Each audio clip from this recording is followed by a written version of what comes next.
जय हिंद। इस वीडियो में हम समझते हैं कक्षा 10 भौतिक विज्ञान के पाठ 1 में प्रकाश का परावर्तन तथा अपवर्तन। इसमें से परिभाषाएं हम आप लोगों को पार्ट 1 और पार्ट 2 में पिछली वीडियो में बता चुके हैं। आप लोगों ने नहीं देखी तो आप प्लेलिस्ट से देख लीजिए और इसका लिंक भी आप लोगों को डिस्क्रिप्शन बॉक्स में मिल जाएगा।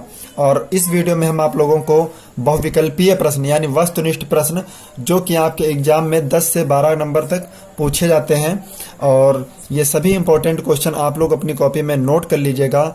और आप लोगों से भी रिक्वेस्ट है कि आप लोग एक लाइक ज़रूर कर दीजिएगा यदि आप लोगों को वीडियो पसंद आया हो, क्योंकि हम लोगों को एक वीडियो लाइक से बहुत ढेर सारा मोटिवेशन मिलता है, जिसके कारण हम लोग वीडियो बनाते हैं। तो पहला क्वेश्चन देखते हैं। समतल दर्पण के सामने एक वस्तु दर्पण से 10 सेंटीमीटर की दूरी पर रखी गई है। दर्पण से प्रतिबिंब की दूरी होगी।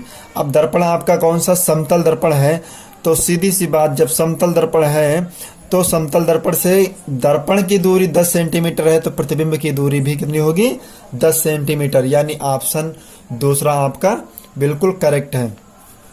फिर क्वेश्चन नंबर 2 कह रहा है समतल दर्पण की फोकस दूरी होती, तो समतल दर्पण की जो फोकस दूरी होती मेरे भाई वो बिल्कुल अनंत होती। आप लोग अच्छे तरीके से याद कर लीजिए, समतल दर्पण की फोकस दूरी कितनी होती, अनंत। और आप हमारे चैनल से जुड़े रहेंगे तो हम आप लोगों को विश्वास दिलाते हैं कि हम आपका एक भी क्वेश्चन पेपर में छूटने नहीं देंगे और एक एक क्वेश्चन आप लोगों को पढ़ा देंगे।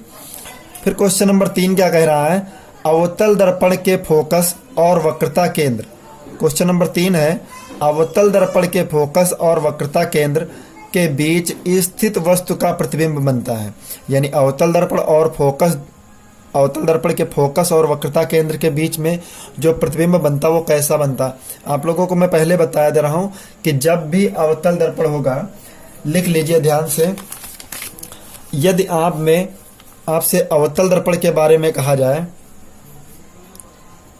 अवतल दर्पण के बारे में, तो जो उसका प्रतिबिंब बनेगा वो वास्तविक, हमेशा वास्तविक व उल्टा बनेगा। कैसा बनेगा, वास्तविक व उल्टा। इतना ध्यान रखना, अवतल दर्पण से बनने वाला प्रतिबिंब वास्तविक व उल्टा होगा।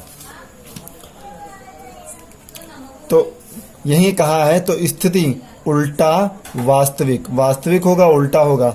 लेकिन जब वक्रता केंद्र और फोकस के बीच में बनेगा तो प्रतिबिंब कैसा बनेगा, बड़ा बनेगा। ऑप्शन दूसरा इसका करेक्ट आंसर है।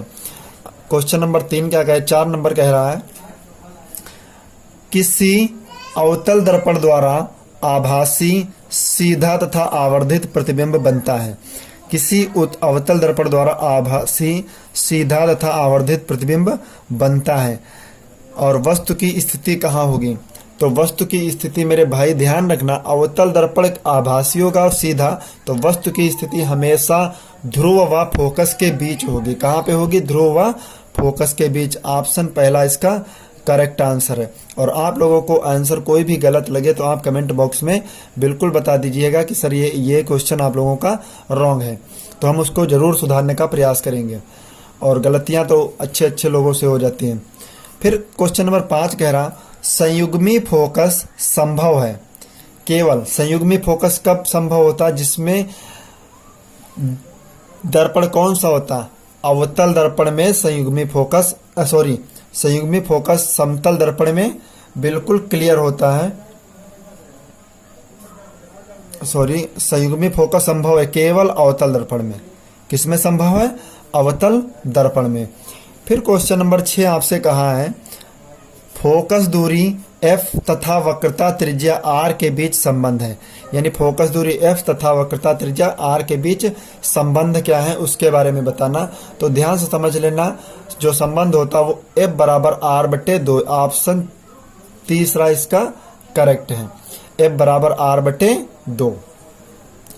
फिर क्वेश्चन ने कहा है 7 नंबर, एक अवतल दर्पण की वक्रता त्रिज्या 12 सेंटीमीटर, वक्रता त्रिज्या 12 सेंटीमीटर, तो इसकी फोकस दूरी क्या होगी।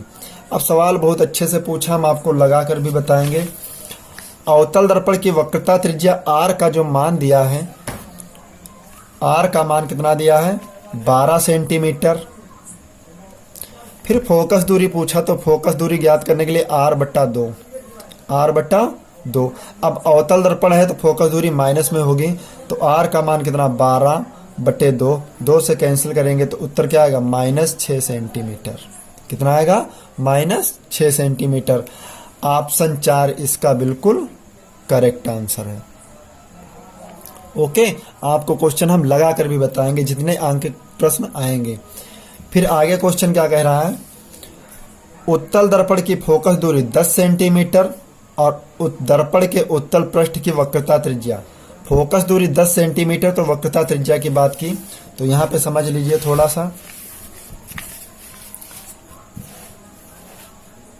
अवतल दर्पण की फोकस दूरी 10 सेंटीमीटर, क्वेश्चन भी आपको अंडरलाइन करके बता दे। अवतल दर्पण की फोकस दूरी 10 सेंटीमीटर तो दर्पण की वक्रता त्रिज्या क्या होगी 20 सेंटीमीटर होगी। ध्यान से समझिएगा, अवतल दर्पण की फोकस दूरी कहाँ है कितने, f का मान दिया -10 सेंटीमीटर, दर्पण की वक्रता त्रिज्या तो r बराबर सूत्र क्या, f बराबर सूत्र होता r/2, तो हमें r का मान ज्ञात करना है तो r बराबर सूत्र होगा 2f, तो 2 गुणे f का मान कितना दिया -10, तो 2 गुणे 10 का मान कितना आएगा 2.20 सेंटीमीटर, तो वक्रता त्रिज्या कितनी आएगी 20 सेंटीमीटर, यानी ऑप्शन दूसरा इसका करेक्ट आंसर है। और ये जो टिक लगे हैं मैंने भी एक स्टूडेंट से अपने बुक मांगी है, इसलिए ये टिक लगे हैं। ऑप्शन दूसरा इसका करेक्ट आंसर। फिर अगला क्वेश्चन क्या कह रहा है, एक उत्तल दर्पण की फोकस दूरी 10 सेंटीमीटर, दर्पण के उत्तल पृष्ठ की वक्रता त्रिज्या होगी। फोकस दूरी 10 सेंटीमीटर है तो वक्रता त्रिज्या कितनी होगी, फोकस दूरी के 2 गुना, तो यानी 10 दूना 20 सेंटीमीटर। ऑप्शन कितना होगा आपका 4 नंबर बिल्कुल करेक्ट हो गया। फिर कहा है सवाल ने, क्वेश्चन नंबर 10, क्वेश्चन नंबर 10 कह रहा है किसी 10 सेंटीमीटर फोकस दूरी वाले अवतल दर्पण के सामने 20 सेंटीमीटर दूरी की एक वस्तु रखी है तो वस्तु का प्रतिबिंब होगा। आप समझ लीजिए, फोकस दूरी 10 सेंटीमीटर अवतल दर्पण के सामने 20 सेंटीमीटर, तो इस क्वेश्चन को आपको कॉपी पे लगा के बताना होगा कि इसका आंसर क्या होगा। आप ध्यान से पढ़ते रहिएगा।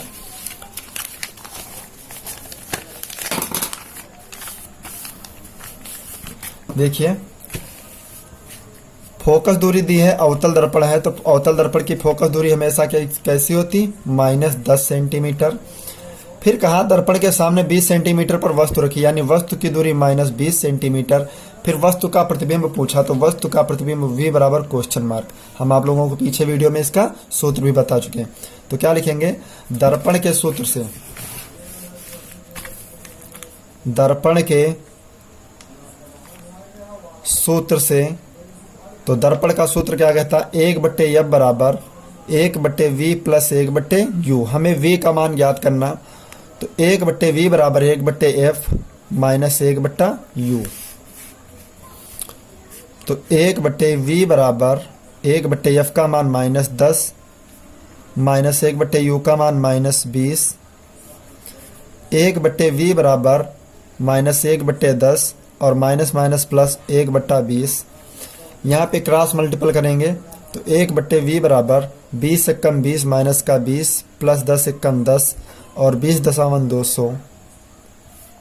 तो 1/v बराबर 20 से 10 कम हो जाएगा माइनस का 10/200। 0 से 0 कैंसिल, तो v का मान क्या आएगा -20 सेंटीमीटर। -20 सेंटीमीटर यही है आपका राइट आंसर। किस ऑप्शन में है, ऑप्शन सॉरी। और यहाँ पे एक बात और कही है इसने, ध्यान से समझिए। कहा है वस्तु का प्रतिबिंब, तो वस्तु का प्रतिबिंब जब भी दूरी फोकस दूरी प्रतिबिंब माइनस में आएगा आंसर, तो फोकस जो प्रतिबिंब बनेगा वो बिल्कुल सामने बनेगा। कहाँ पे बनेगा, सामने। तो फोकस पर बनेगा, दर्पण के वक्रता केंद्र पर बनेगा। कहाँ बनेगा, दर्पण के वक्रता केंद्र पर बनेगा। क्वेश्चन नंबर 11 कह रहा है किसी वस्तु का वस्तु से बड़ा आभासी प्रतिबिंब बन सकता है। किसी वस्तु का वस्तु से बड़ा आभासी प्रतिबिंब बन सकता, तो किस में बनेगा, अवतल दर्पण द्वारा, अवतल लेंस द्वारा। वस्तु से बड़ा आभासी प्रतिबिंब बनेगा अवतल लेंस द्वारा। क्वेश्चन नंबर 11 देखते हैं। Question number 11। क्वेश्चन नंबर 11 क्या कह, सॉरी 12 क्या कह रहा, किस दर्पण में वस्तु का प्रतिबिंब सदैव वस्तु से छोटा, सीधा तथा काल्पनिक बनता है। तो भैया हमने आप लोगों को बता दिया अवतल दर्पण में, सॉरी उत्तल दर्पण में। काहे में बनेगा? उत्तल दर्पण में बनेगा, सीधा व काल्पनिक बनता है। किसका दृष्टि क्षेत्र सबसे अधिक होता? तो दृष्टि से क्षेत्र सबसे ज्यादा किसका होता है? उत्तल दर्पण का। किसका होता है? उत्तल दर्पण का दृष्टि क्षेत्र अधिक होता हमेशा, याद रखना आप लोग। दो माध्यमों के सीमा पृष्ठ पर एक प्रकाश किरण लंबवत आपतित होती, तो अपवर्तन कोण क्या होगा? लंबवत अगर यदि पड़ती है तो उसका अपवर्तन कोण भी कैसा होगा? 0 डिग्री, 0 डिग्री अंश होगा। फिर क्वेश्चन ने कहा है आपतन कोण 42 तथा अपवर्तन कोण 30 हो तो अपवर्तित किरण क्या होगी? 42 से 30 कम कर देंगे, 12 अंश। कितनी होगी? 12 अंश। यही आपका राइट आंसर है। क्वेश्चन नंबर 16 देखते हैं। यदि वायु के सापेक्ष कांच का अपवर्तनांक 1.5 हो तो कांच के सापेक्ष वायु का अपवर्तनांक कितना होगा? तो कांच के सापेक्ष वायु का अपवर्तनांक कितना होगा? बहुत ही अच्छा क्वेश्चन है, समझ लीजिए ध्यान से। वायु के सापेक्ष कांच का अपवर्तनांक 1.5, तो कांच के सापेक्ष वायु का अपवर्तनांक क्या होगा? हम इसको आपको हल करके बता दे रहे हैं। वायु के सापेक्ष कांच का अपवर्तनांक ANG का मान दिया 1.5, तो हमसे पूछा है कांच के सापेक्ष वायु का अपवर्तनांक, कांच के सापेक्ष वायु का अपवर्तनांक। कोई दिक्कत नहीं, 1/1.5 0.5 5 2 5 दूनी 10 5 3 15 2/3, 2 को 3 से भाग करेंगे तो 0.67 आंसर इसका आएगा, 0.67। ध्यान से समझना, यही आपका यानी ऑप्शन 4 इसका करेक्ट आंसर है। फिर 17 नंबर में कहा यदि वायु के सापेक्ष कांच का अपवर्तनांक 3/2 हो तो कांच के सापेक्ष वायु का अपवर्तनांक क्या होगा? कांच के सापेक्ष वायु का अपवर्तनांक क्या होगा? जस्ट इसका उल्टा हो जाएगा, 3/2 है तो 2/3 होगा इसका राइट आंसर, यानी ऑप्शन तीसरा इसका करेक्ट आंसर है। क्वेश्चन नंबर 18 कह रहा कांच का अपवर्तनांक अधिकतम होता है, कांच का अपवर्तनांक अधिकतम होता है, तो कांच का अपवर्तनांक सबसे ज्यादा किसका होता है? बैंगनी रंग का। किसका होता है? बैंगनी रंग के लिए ऑप्शन दूसरा इसका करेक्ट आंसर है। यदि वायु के सापेक्ष कांच का अपवर्तनांक 3/2 हो, वायु में प्रकाश की चाल 3 × 10⁸ मीटर प्रति सेकेंड है, तो कांच में प्रकाश की चाल होगी, तो कांच में प्रकाश की चाल कितनी होगी? इसको हल करने पर आएगा 2 × 10⁸ मीटर प्रति सेकेंड। आप लोगों को हमने पीछे वीडियो में इसके सूत्र भी बताए हैं, आप लोग हल कर लेना। तो क्वेश्चन इसका जो आंसर आएगा वो 2 आएगा। फिर क्वेश्चन ने कहा है क्वेश्चन 20 वायु में प्रकाश की चाल 3 × 10⁸ मीटर प्रति सेकेंड है, तो 3/2 अपवर्तनांक वाले कांच में प्रकाश की चाल क्या होगी? कांच में प्रकाश की चाल क्या होगी? तो प्रकाश की जो चाल होगी वो 2 × 10⁸ मीटर प्रति सेकेंड होगी। आप लोग हल कर लेना अच्छे तरीके से, ना हल कर पाना तो आप कमेंट बॉक्स में बता देना, हम इसको हल भी कर देंगे ये सारे क्वेश्चन। हम यहाँ पे टाइम बचत के लिए थोड़ा सा तेज चल रहे हैं। क्वेश्चन नंबर 21 कहा है वायु में प्रकाश की चाल 3 × 10⁸ मीटर प्रति सेकेंड है, जल में अपवर्तनांक 4/3 है, में प्रकाश की चाल होगी, तो प्रकाश की चाल क्या होगी? ध्यान से समझना, जो प्रकाश की चाल आपकी होगी वो 2.25 × 10⁸ मीटर प्रति सेकेंड। आप लोग एक एक क्वेश्चन हल करना, यदि ना कर पाना तो आप कमेंट बॉक्स में बता देना, हम इसको हल करके आपको सोल्यूशन भेज देंगे। क्वेश्चन नंबर 22 कह रहा है वायु में प्रकाश की चाल 3 × 10⁸ मीटर प्रति सेकेंड है, जबकि पदार्थ में प्रकाश की चाल 1.5 × 10⁸ मीटर प्रति सेकेंड हो जाती है, तो पदार्थ का अपवर्तनांक कितना होगा? तो पदार्थ का जो अपवर्तनांक होगा वो 2 होगा, इसका ऑप्शन 4 इसका करेक्ट आंसर है। ओके। फिर क्वेश्चन नंबर 23 कह रहा वायु के सापेक्ष जल तथा कांच के अपवर्तनांक क्रमशः जल का अपवर्तनांक 4/3 तथा 3/2 है, जल के सापेक्ष कांच का अपवर्तनांक होगा, तो जल के सापेक्ष कांच का अपवर्तनांक क्या होगा? वो होगा आप लोगों का इसका जस्ट अपोजिट ऑप्शन 4 इसका करेक्ट आंसर। तो यानी 3/2 भाग 4/3 यही है आपका राइट आंसर। क्वेश्चन नंबर 24 कह रहा है, निम्नलिखित में से कौन लेंस बनाने के लिए प्रयुक्त किया जाता है। तो प्रयुक्त लेंस बनाने में क्या प्रयुक्त किया जाता है? जल भी प्रयुक्त किया जाता है, कांच भी किया जाता है, प्लास्टिक भी की जाती, यानी इनमें से सब कुछ प्रयुक्त किया जाता है लेंस बनाने के लिए। फिर क्वेश्चन नंबर 25 कह रहा है, उत्तल लेंस के प्रकाशिक केंद्र तथा फोकस के बीच स्थित वस्तु का लेंस द्वारा बना प्रतिबिंब। उत्तल लेंस के प्रकाशिक केंद्र तथा फोकस के बीच स्थित वस्तु का लेंस द्वारा बना प्रतिबिंब कैसा बनता?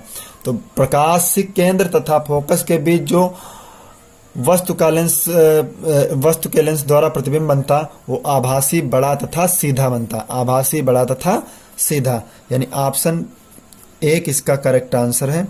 आभासी बड़ा तथा सीधा होता है। फिर क्वेश्चन नंबर 26 कह रहा है,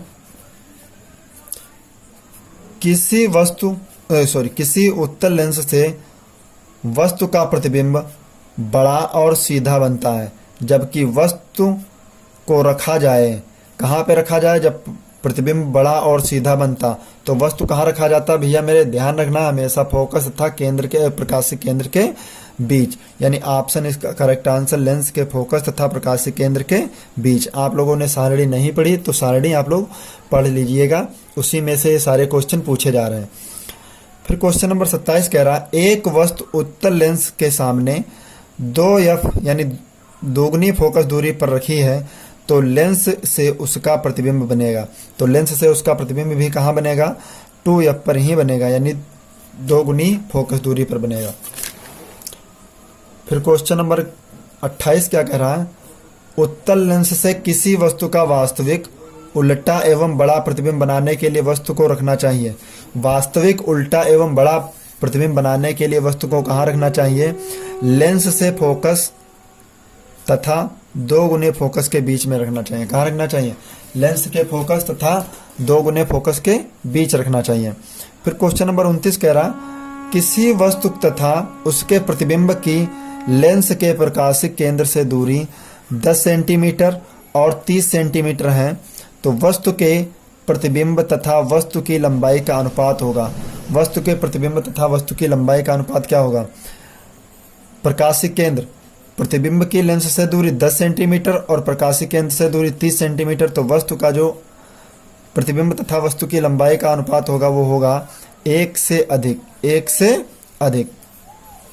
आना तो 3 चाहिए लेकिन 3 इसमें ऑप्शन में नहीं है, तो 1 से अधिक ही होगा। फिर क्वेश्चन नंबर कह रहा है 30, निम्नलिखित में से किसके सामने रखी वस्तु का प्रतिबिंब सदैव सीधा, आभासी तथा छोटा बनता है। तो किसके सामने रखने पर आभासी, सीधा तथा छोटा बनता है?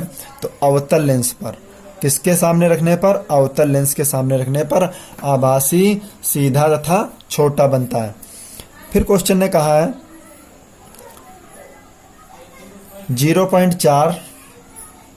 0.4 मीटर फोकस दूरी के अवतल लेंस से 0.4 मीटर की दूरी पर स्थित एक वास्तविक वस्तु का प्रतिबिंब बनता है। तो वास्तविक वस्तु का प्रतिबिंब कैसे बनता, कहाँ पे बनता है? लेंस से 0.2 मीटर की दूरी पर वस्तु की ओर, 0.2 मीटर वस्तु की दूरी की ओर। फिर अगला क्वेश्चन क्या कह रहा है, एक लेंस से 0.2 मीटर यानी 0.2 मीटर दूर रखी वस्तु के आभासी प्रतिबिंब का आवर्धन 0.5 है, तो यह लेंस कैसा होगा? तो यह लेंस कैसा होगा? 0.2 मीटर फोकस दूरी का अवतल लेंस होगा। कैसा लेंस होगा? अवतल लेंस। क्वेश्चन नंबर 33 आपका ग्राफ दिया है, ग्राफ का पेज फट भी चुका है और यहाँ पर हम आपको क्वेश्चन बता दे रहे हैं। ये क्वेश्चन भी कोशिश करेंगे हल करके बता दें आप लोगों को। एक उत्तल लेंस की फोकस दूरी 25 सेंटीमीटर, इसकी क्षमता क्या होगी? तो फोकस दूरी 25 सेंटीमीटर है, तो इसकी क्षमता होगी 4 सेंटीमीटर। ध्यान रखना, फोकस दूरी का सूत्र होता है, क्षमता का सूत्र 1/f, और अगर सेंटीमीटर में होगा तो 100/f। तो सेंटीमीटर में फोकस दूरी दी तो 100 को 25 से भाग करेंगे, 4 आंसर आएगा। ऑप्शन 1 इसका करेक्ट आंसर है। निम्नलिखित, फिर कहा किसी उत्तल लेंस की फोकस दूरी 2 मीटर, फोकस दूरी 2 मीटर, तो लेंस की क्षमता क्या होगी। यहाँ पे यदि हम फोकस दूरी 2 मीटर रखें तो 1 को 2 से भाग करेंगे, 0.5 डायोप्टर आएगा। कितना आएगा, 0.5 डायोप्टर। क्वेश्चन नंबर 36 कह रहा है एक उत्तल लेंस की क्षमता 2 डायोप्टर है, तो इसकी फोकस दूरी क्या होगी। उत्तल लेंस की क्षमता 2 डायोप्टर, यहाँ पे थोड़ा लगाने वाला सवाल है। क्षमता 2 डायोप्टर यानी P का मान 2 डायोप्टर, और फोकस दूरी ज्ञात करने के लिए क्या करें, 1/P। तो 1/P, यहाँ पे सारे उत्तर सेंटीमीटर में आ रहे हैं, तो 100/P। P का मान 2 से काट